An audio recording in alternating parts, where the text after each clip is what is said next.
এলওআরটা তো ওই প্রফেসর লিখবে, সো সে যদি নিজের আমার সম্পর্কে কিছুই না জানে সে তো কিছু লিখতে পারবে না। তো এখানে এটা ইম্পর্টেন্ট যে ওই এসওপিটা হচ্ছে একটা রিফ্লেকশন যে আমি আসলে আমার স্টোরিটা আমি কিভাবে তার কাছে প্রেজেন্ট করতেছি। এই প্রফেসর যদি ফার্স্ট লাইনটা পড়ে তাইলে সে কি পরের লাইনটা পড়তে ইন্টারেস্টেড হবে কিনা, কারণ মানে সে তো একটা স্পেসিফিক ফিল্ডে ইন্টারেস্টেড। এই টাইমটাতে অ্যাক্টিভলি প্রফেসররা দেখে যে কারা মেল করতেছে, ফার্স্টে মেল দিব, মেলের মাধ্যমে আমি যদি দেখাইতে পারি যে আমি ক্যাপেবল, সে আমাকে ইন্টারভিউতে ডাকবে। ইন্টারভিউতেও যদি আমি দেখাইতে পারি আমি ক্যাপেবল, সে আমাকে নিবে না কেন, মানে না নেওয়ার তো কোনো প্রশ্ন নয়। হতে পারে এই যে কম্পোনেন্ট গুলা যেগুলো নিয়ে আমরা আজকে কথা বলছি, এসওপি, এলওআর বা রিসার্চ যে প্রোফাইলটা বিল্ড আপ করা, এই কম্পোনেন্ট গুলো নিয়ে আস্তে ধীরে জানা শুরু করা লাগবে। ফার্স্ট ইয়ার অনেক ভালো কাটছে। তারপরে কোভিডটা অ্যাকচুয়ালি খুবই একটা টার্ন অফ মোমেন্ট ছিল। 2023-এ বাংলাদেশ ব্লকচেন অলিম্পিয়াড, যেটা ন্যাশনাল চ্যাম্পিয়ন হয়েছিলাম আমরা, একটা জিনিস যেটা হয়তো আমারটা শুনে হয়তো অনেকে একটা মোটিভেটেড ফিল করবে। সো আই থিঙ্ক এটা খুবই একটা ওইরকম প্ল্যাটফর্ম যেটা লাইক সব লেভেলের মানুষকেই সাম লেভেলে হেল্প করে।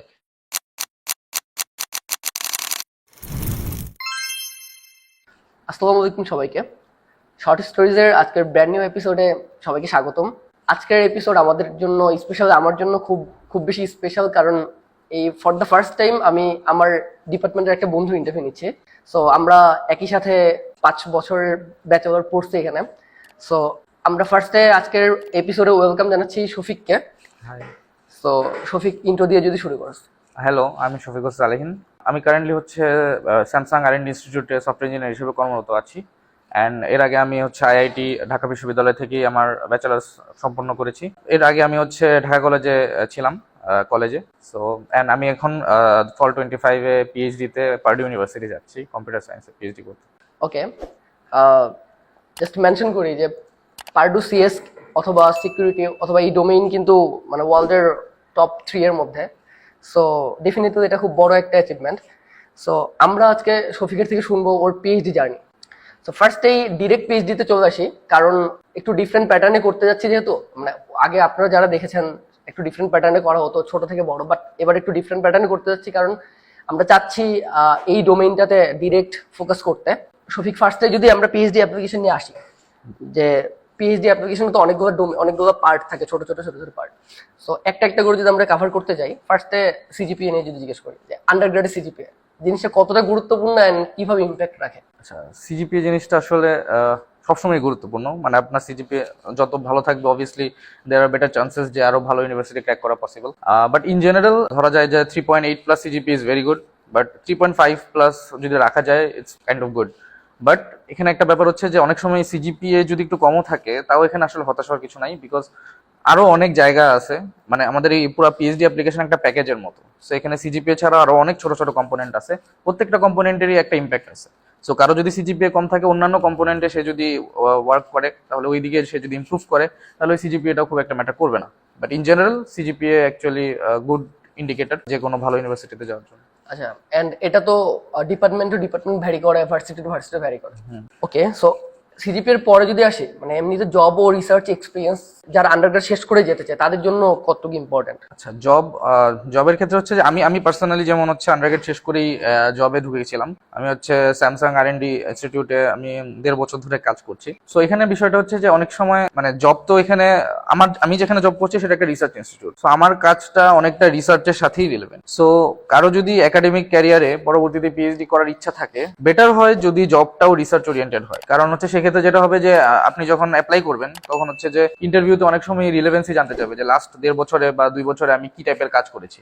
সেখানে যদি আমি মেনশন করতে পারি যে আমি স্টিল রিসার্চের সাথে ইনভলভ ছিলাম, আমার কাজটা রিসার্চ ডোমেইনেই ছিল, তাহলে এটা বেটার। বাট অনেকে আছে একদম রিগোরাস যে ডেভেলপমেন্ট জব সেগুলোও করে, সেটাও সমস্যা নেই। বাট সাজেস্টেড হচ্ছে যে ওই ডেভেলপমেন্ট জবের সাথে এমন কোনো কিছু করতে যেটা আর&ডি ইনভলভ। সো আমি যদি রিসার্চ করি, হতে পারে আমার ইউনিভার্সিটির সাথেই করি, বা হতে পারে আমি যেখানে জব করতেছি সেখানে কলিগদের সাথে করি। সো অলওয়েজ রিসার্চের মধ্যে থাকলে প্রোফাইলটায় আর কি, যে রিসার্চ যেই পার্টটা, এটা আমরা অলওয়েজ বলতে পারবো যে আমি 1.5 বছর ধরে রিসার্চ করছি। বাট শুধু ধরেন as a software engineer it's good, it's not a problem, but research experience থাকাটা অনেকেই প্রেফার করে।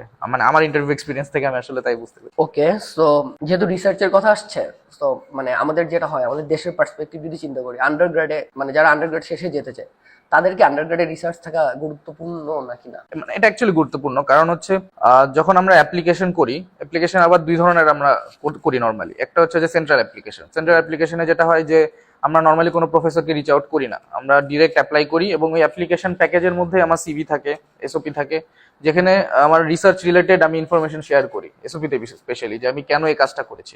এখন আমার যদি আন্ডারগ্রেডে একদমই রিসার্চের সাথে কোনো ধরনের কানেকশন না থাকে, স্পেশালি ফোর্থ ইয়ারে তো আমরা থিসিস করে থাকি, থিসিসটা যদি একদমই নন রিসার্চ টাইপের কিছু হয়, ডেভেলপমেন্ট টাইপের কিছু হয়, সেক্ষেত্রে প্রবলেম হচ্ছে যে আপনি লেখার খুব একটা পয়েন্টস পাবেন না এসওপিতে অ্যাড করার বা সিভিতে অ্যাড করা। সো ইটস অলওয়েজ বেটার যদি আন্ডারগ্রেডে you can have a few projects, যেটা হচ্ছে রিসার্চ টাচ করে গেছে, এটা অলওয়েজ বেটার, কারণ হচ্ছে আপনার সিভি অবশ্যই এটাই এনরিচ করবে। অ্যান্ড যদি না থাকে সেক্ষেত্রে যদি পরবর্তীতে এক্সপিরিয়েন্স গ্যাদার করা যায় ইটস গুড, বাট আমি বলবো যে থার্ড অর ফোর্থ ইয়ারে কারো যদি এটা টার্গেট থাকে যে সে পরবর্তীতে পিএইচডি করতে চায় বা হায়ার স্টাডিজে যেতে চায়, third or fourth year should মানে দে শুড ইউটিলাইজ, যাতে রিসার্চে কিছু একটা সিভি বিল্ড আপ করতে পারে।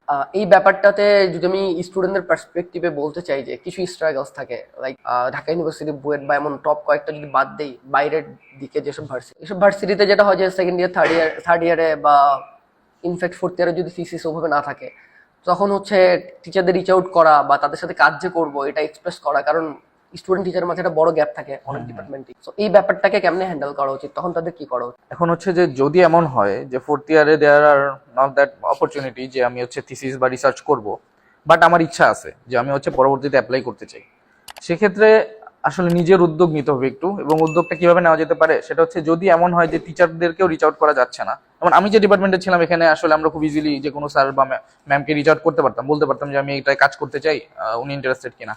বাট যদি এমন হয় সেটাও করা না যেতে পারে, সেক্ষেত্রে মানে সিনিয়রদের থেকে অনেক হেল্প নেওয়া যেতে পারে, কারণ অবশ্যই কোনো না কোনো অ্যালুমনাই বা হতে পারে ইমিডিয়েট সিনিয়র আছে যারা হচ্ছে রিসার্চের সাথে ইনভলভ, তার থেকে গাইডলাইন নিয়ে বা তাকেও যদি আমি বলি, আমি যদি শেয়ার করি একটা আইডিয়া যে আমার কাছে এই আইডিয়াটা আছে যেটা আমি হচ্ছে কাজ করতে ইন্টারেস্টেড, সো উনি অবশ্যই এখানে মানে অনেক হেল্পফুল এনভায়রনমেন্টে আমরা থাকি, যে ইউনিভার্সিটিতে থাকি না কেন।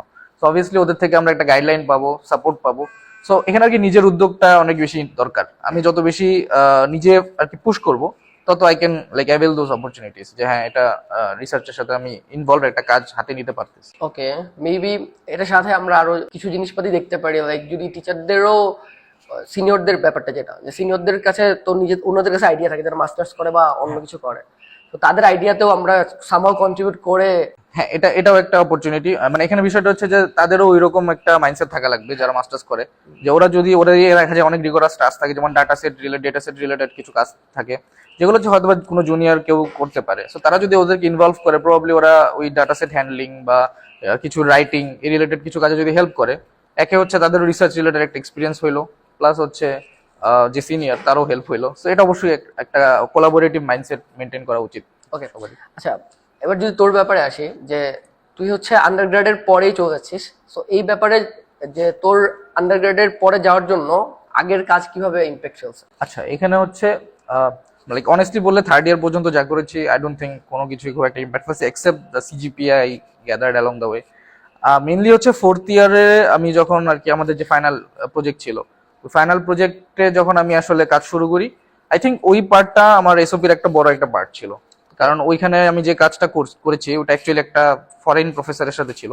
সো ওইটা আমি এসওপিতে খুব ভালোভাবে মেনশন করছি, বিকজ লাইক ফরেন প্রফেসর ইউএসএর একজন প্রফেসর ছিল। সো যেহেতু এই কাজটা somewhat relevant to the an US university, and also উনি আমাকে এলওআরও দিয়েছে, সো আমি ওটাকে এমফেসাইজ করতে চাইছি যে আমি হচ্ছে ফোর্থ ইয়ারে এরকম একটা কাজ করেছি এরকম একজন প্রফেসরের আন্ডারে। সো আই থিঙ্ক ওইটা একটা প্লাস পয়েন্ট ছিল আমার জন্য। মানে আমার পার্সোনালি কোনো পাবলিকেশন নাই, I don't have any publication yacht, but হচ্ছে যেহেতু পাবলিকেশন নাই এন্ড আমি মাস্টার্সও করিনি, সো আই থিঙ্ক ফোর্থ ইয়ারের এই পার্টটা, যে আমি ফোর্থ ইয়ারে যে রিসার্চটা করেছি, এটা একটা বড় রোল প্লে করেছে মানে পার্ডিউ অ্যাচিভ করতে। আচ্ছা, এই কেসটা যদি একটু আসি, যে বাইরের ইউনিভার্সিটির প্রফেসর ম্যানেজ করা বা কেউ কি আন্ডারগ্রেডে থাকতে সামহাও মানে কাউকে অ্যাপ্রোচ করতে পারে বা কিছু করতে পারে, হ্যাঁ, কোনো মানে অপরচুনিটি থাকে? হ্যাঁ, এখানে অনেক অপরচুনিটিস অ্যাকচুয়ালি আছে। মানে আমি যখন অ্যাকচুয়ালি লিস্ট করেছিলাম প্রফেসরদের, মানে আমি ইনিশিয়ালি একটা 200-250 জনের একটা লিস্ট করেছিলাম, তো তখন আমি অনেক প্রফেসরের প্রোফাইলে গেছিলাম এবং তাদের প্রোফাইলে স্পেসিফিকলি মেনশন করা আছে যে ওরা হচ্ছে রিসার্চ ইন্টার্ন হিসেবে কাউকে নিতে ইন্টারেস্টেড, যারা হচ্ছে ওর সাথে কাজ করবে। বা কিছু সামার রিসার্চ প্রোগ্রামও থাকে, যেটা হচ্ছে যে ফেব্রুয়ারি বা মার্চের দিকে দেখা যায় যে ওপেন পাওয়া যায়, লিঙ্কডইনে খুঁজলেও পাওয়া যেতে পারে। তো এখানে হচ্ছে যে ওই খোঁজাখুঁজির মেন্টালিটিটা আর কি থাকা লাগবে, যে আমি হচ্ছে একটু যদি খুঁজি তাইলে আমি অবশ্যই এরকম কাউকে না পাবো। বা আরো এমন কেস আছে যেরকম হচ্ছে আমি যেটা দেখেছি যে অনেক প্রফেসর নিউলি জয়েন করে, সো নিউলি যারা জয়েন করে ওদের কাছে কিন্তু তখন স্টুডেন্ট থাকে না, বাট ওরা কি করে, ওরা হচ্ছে যেরকম রিসার্চ ইন্টার্ন নেয়, যারা হচ্ছে একটু কোয়ালিফাইড, তাদের সাথে কাজ করে তাদেরও এক্সপিরিয়েন্স গ্যাদার হয় এন্ড হচ্ছে একটা রিসার্চ প্রজেক্টও আগাইতে থাকে। So there are lots of opportunities, just মানে you need to know where to look for it. Okay, so এই ব্যাপারটা মেবি মানে যদিও খুবই ছোট কয়েকটা কথা শেষ করছি আমরা, বাট জিনিসটা মনে হয় খুব বেশি ইম্প্যাক্টফুল। এবং হচ্ছে মানে এই যে অপরচুনিটি গুলো যে পাওয়া যায়, এবং হচ্ছে আন্ডারগ্রেড থেকে বা লাস্ট ইয়ার থেকেও যে প্রফেসরকে, বাইরের কোনো প্রফেসরকে রিচ আউট করে রেসপন্স পাওয়া যায় এবং কাজ করা পসিবল, তোর গল্প থেকে বুঝতে পারতেছি মোটামুটি আমরা। সো এরপরে যদি আমরা আসি লেটার অফ রিকমেন্ডেশনে, ফার্স্টে তোর কথা বলবি, দেন হচ্ছে ওভারঅল সবার কথা বলবি যে এগুলোর কেমনে নেওয়া বেটার, কাদের থেকে নেওয়া বেটার। আচ্ছা, আমার ক্ষেত্রে আমি হচ্ছে আমার মানে আইআইটি তে যে একাডেমিক আমাদের যে ফ্যাকাল্টি ছিল তাদের থেকে আমি হচ্ছে 3টা L1 নিয়েছিলাম। আর আরেকটা L1 আমি যেটা বললাম একটু আগে, যে আমি কিন্তু ফরেন প্রফেসরের সাথে কাজ করেছিলাম। আমি হচ্ছে যে যা কাজ করেছি কনভিন্সড হিম এনাফ যে উনি আমাকে একটা L1 দিতে রাজি হয়েছে। এন্ড সো আমার হচ্ছে এই 4টা L1 ছিল। আমি হচ্ছে একটা এক্সট্রা L1 এই জন্য নিয়েছিলাম যে কারণ হচ্ছে লাইক আপনি যদি 10টা ইউনিভার্সিটিতে অ্যাপ্লাই করেন, তো 10টা ইউনিভার্সিটিতে ওই প্রফেসরকে 10 জায়গায় সেন্ড করা লাগে। তো অনেক সময় দেখা যায় যে আমি এখনো শিওর না যে আমি এই ইউনিভার্সিটিতে অ্যাপ্লাই করবো কিনা। তো বারবার দেখা যায় প্রফেসরকে রিচ আউট করাটাও একটু ডিফিকাল্ট, মানে অনেক সময় উনি অ্যাভেলেবেল না থাকতে পারে। এই জন্য আমি হচ্ছে আর কি 4জন প্রফেসর থেকে নিয়েছি, যাতে কোনো কারণে যদি একজন থেকে কিছু মিস যায় আমি হচ্ছে আরেকজন থেকে নিতে পারবো, এই অপশনটা আমি ওপেন রেখেছি। আর কিছু ইউনিভার্সিটিতে 3টার বেশি L1, বেশিরভাগ ইউনিভার্সিটিতেই 4টা L1 সাবমিট করা যায়। তো যেগুলোতে করা যায় আমি 4টাই করে দিয়েছি। বাট ইন কেস যেমন একটা ইউনিভার্সিটিতে আমি দেখছিলাম যে মানে আমি যাকে কল করেছিলাম উনি অ্যাভেলেবেল ছিল না, সো আমি হচ্ছে আরেকজনের যেটা ছিল ওইটা আমি পরে সাবমিট করেছি। সো এটা ব্যাকআপ রাখাটা আই থিঙ্ক জরুরি। আর L1 নেওয়ার ক্ষেত্রে আমি আর কি যেটা ফোকাস করেছিলাম যে আমাকে যারা চিনে, মানে L1টা তো ওই প্রফেসর লিখবে, সো সে যদি নিজের আমার সম্পর্কে কিছুই না জানে সে তো কিছু লিখতে পারবে না। তো এখানে এটা ইম্পর্টেন্ট যে অ্যাটলিস্ট 2 বছর কাজ করেছি বা কোনো একটা প্রজেক্টে তার সাথে আমি ইনভলভ ছিলাম, সে আমাকে পার্সোনালি সামওয়াট চিনে, তাইলে সে হচ্ছে লেখার পয়েন্ট পাবে। কারণ L1-এও কিছু প্যারাগ্রাফ অ্যাড করা লাগে, একাডেমিক্স রিলেটেড হইতে পারে, পার্সোনাল ইন্টারাকশন রিলেটেড হইতে পারে। সেই জন্য অবশ্যই আমি সবার ক্ষেত্রে সাজেশন যেটা থাকবে যে থিসিস যেটা করে নর্মালি 4th ইয়ারে, ওইটার যে সুপারভাইজার থাকে আই থিঙ্ক উনি হচ্ছে অনেক কিছু বলতে পারবে স্টুডেন্ট সম্পর্কে, কারণ একটা লম্বা টাইম ধরে তার সাথে ইন্টারাকশন করা লাগে। আই থিঙ্ক ওনার থেকে L1 নেওয়াটা একটা ফ্রুটফুল জিনিস। আর আরেকটা হচ্ছে যে অন্য কোনো প্রফেসর থাকতেই পারে যাদের সাথে আমরা 2-3 বছরে অনেক বেশি ইন্টারাকশন করেছি, বা মনে হচ্ছে যে এই প্রফেসরের L1টা আমি যে ফিল্ডে যেতে চাচ্ছি এই ফিল্ডের জন্য ইম্পর্টেন্ট হইতে পারে, সেটা আরেকটা ওয়ে। আরেকটা L1 নেওয়ার স্কোপ আছে, সেটা হচ্ছে ইন্ডাস্ট্রি থেকে। কেউ যদি এমন হয় যে 2-3 বছর ধরে ইন্ডাস্ট্রিতে জব করতেছে, তাহলে ইন্ডাস্ট্রি থেকেও আমরা আমাদের যে প্রজেক্ট ম্যানেজার থাকে বা বড় রোলে যারা আছে, যাদের সাথে আমি ক্লোজলি কাজ করেছি, যারা আমার সম্পর্কে কিছু কথা বলতে পারবে, তাদের L1 নেওয়া যেতে পারে। কারণ at the end of the day তারা যখন L1 পড়বে, তারা আর কি আমার সম্পর্কে একটা আইডিয়া পেতে চাবে যে যাদের সাথে আমি কাজ করেছি তারা আমাকে নিয়ে কি বলতেছে। তো এটা একটা ইম্পর্টেন্ট জিনিস। আর এটা তো অবভিয়াসলি বেস্ট, আমি যদি কোনো ফরেন প্রফেসরের সাথে কাজ করতে পারি এবং তার থেকে যদি L1 ম্যানেজ করতে পারি, আই থিঙ্ক এটা অনেক বেশি ইম্পর্টেন্ট। কারণ হচ্ছে এটা যদি করা যেতে পারে, লাইক আমি যেই র্যাঙ্কের ইউনিভার্সিটিতে যেতে চাচ্ছি অটোমেটিক্যালি তার চেয়ে আমি একটু আগে যাবো আর কি, বিকজ একটা ফরেন L1 এর আই থিঙ্ক ইম্প্যাক্ট অনেক বেশি। আচ্ছা, এই পার্টে অনেক ইম্পর্টেন্ট কিছু কথা ছিল। একটা হচ্ছে ওই যে 3টার জায়গায় 4টা L1 রাখা, এটা ব্যাকআপ ভেরি ভেরি ইম্পর্টেন্ট, কারণ ডেডলাইন মিস হয়ে গেলে তো কিছু করার হ্যাঁ, থাকবে না। এক্স্যাক্টলি এটা অবশ্যই মাথায় রাখা উচিত। নেক্সট পয়েন্টে যদি আমরা আসি, স্টেটমেন্ট অফ পারপাস, সো কেমন হওয়া উচিত, তারপরে কেমনে ইফিশিয়েন্ট হইতে পারে, কেমনে আরো বেটার ভাবে এসওপি লেখা যেতে পারে। আচ্ছা, সো এসওপির ক্ষেত্রে আর কি আমার পার্সোনালি মনে হয় এটা পুরো অ্যাপ্লিকেশন প্যাকেজের সবচেয়ে ইম্পর্টেন্ট কম্পোনেন্ট। কারণ হচ্ছে যে একজন professor even after interview, professor final যখন ডিসিশনটা মেক করবে, আই থিঙ্ক এটা ওই এসওপির উপর বেস করে ডিসিশনটা নেয়। কারণ সে হচ্ছে 10টা স্টুডেন্টের ইন্টারভিউ নিছে, হতে পারে এখান থেকে 5 জনকে ভালো লাগছে, এখন 5 জন থেকে আমি আর নিবো কাকে? অনেকে আছে সেকেন্ড আবার ইন্টারভিউ কল করে, এটাও আমি দেখছি, আমার সাথেও হয়েছে। বাট ওই এসওপিটা হচ্ছে একটা রিফ্লেকশন যে আমি আসলে আমার স্টোরিটা আমি কিভাবে তার কাছে প্রেজেন্ট করতেছি। কারণ এসওপিতে টোটাল জিনিসটা কিন্তু আমি আমার স্টোরি লিখবো, আমি হচ্ছে একদম লাইক লাইফে, আন্ডারগ্রেড লাইফে বা রিসার্চ ক্যারিয়ারে আমি কি কি করছি, এটা কোন মোটিভেশনে করেছি আমি, এগুলো আমি প্রেজেন্ট করতেছি। সো এটা অবশ্যই একটা ইম্পর্টেন্ট জিনিস যেটা প্রফেসররা দেখবে, যে আমি আমার মোটিভেশনটা অ্যাকচুয়ালি কি। সাপোজ আমার ক্ষেত্রে যদি বলি, আমি হচ্ছে একটা এমন ল্যাবে যাচ্ছি যেটা হচ্ছে সিস্টেম সিকিউরিটি নিয়ে কাজ করে।